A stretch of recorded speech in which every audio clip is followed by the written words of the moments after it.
of our nation deserve meaningful engagement through understanding and thoughtful response.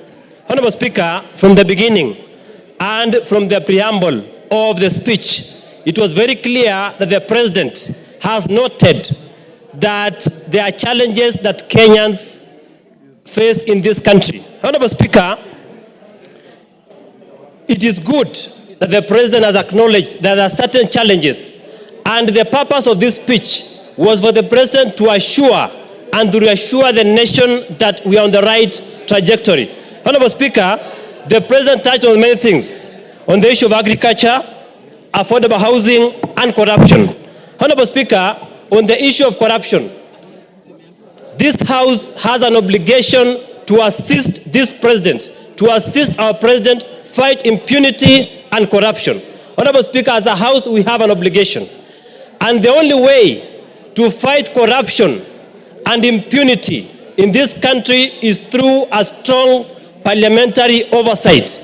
Honorable Speaker, as a House, if we do not fight and if we don't stand firm and fight impunity and corruption in this country, then we shall be doing a disservice to Kenyans and the President in this country.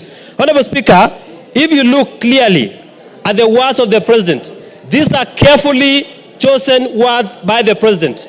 If you look at page 17, if you look at page 17 of this speech, Honorable Speaker, the President says this, that our national democratic culture expresses itself energetically through robust discourse, boldly speaking truth to power. Honorable Speaker, those are the words of the President. He said very clearly that this House and Kenyans must speak truth to power. Honorable Speaker, outside there is a perception by the members of the public that this House has become a rubber stamp of the executive, that this House has become a praise and worship of the executive. Honorable Speaker, that is the perception of Kenyans out there.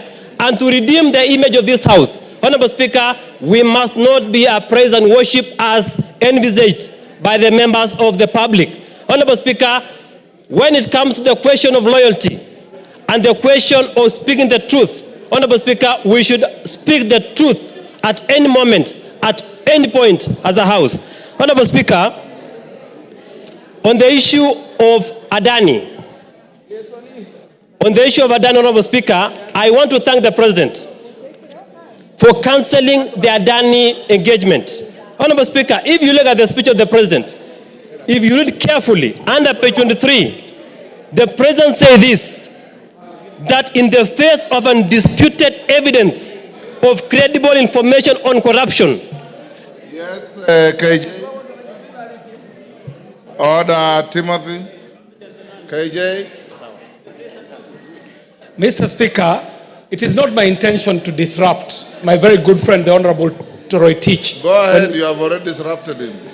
My question, Mr. Speaker, is whether the member is in order to say that the public envisions for this parliament to be a praise and worship choir. And I'm sure he did not mean that the public envisions this place to be such. And I hope that maybe it is his English that is failing him, because I know he's a lawyer. There is no way he would imagine that the public envisages this parliament to be a praise and worship choir for the executive, Mr. Speaker. Timothy, is that what you said? Honorable Speaker, if you listen carefully, I said outside there is a perception by the members of the public that this House is a rubber stamp of the executive. Honorable Speaker, that is a perception that is there in the public. Honorable Speaker, I therefore will not withdraw my words, and I have said that the only way to fight corruption and impunity in this country is through a strong parliamentary oversight.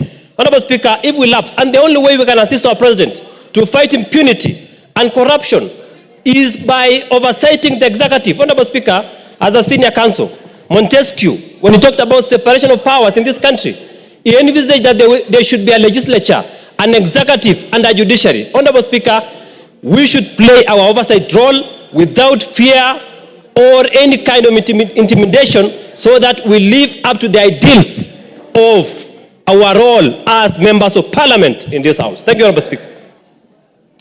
David Bowen. Mr. Speaker, I want to thank you for giving me this opportunity. And Mr. Speaker,